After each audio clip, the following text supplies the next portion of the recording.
আজকে একটা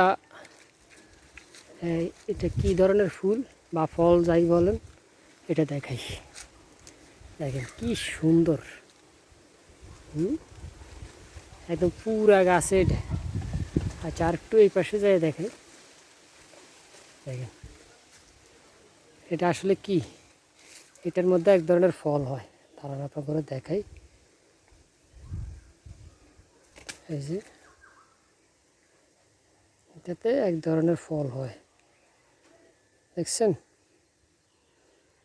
এটা ভাঙার পরে ভিতরেটা হলো আপনার ওই যে আমরা কি জানি কয় না, লটকন ফলের ভিতরে বিচি যেরকম এরকম। এই যে অনেক, এই যে দেখছেন কি সুন্দর না?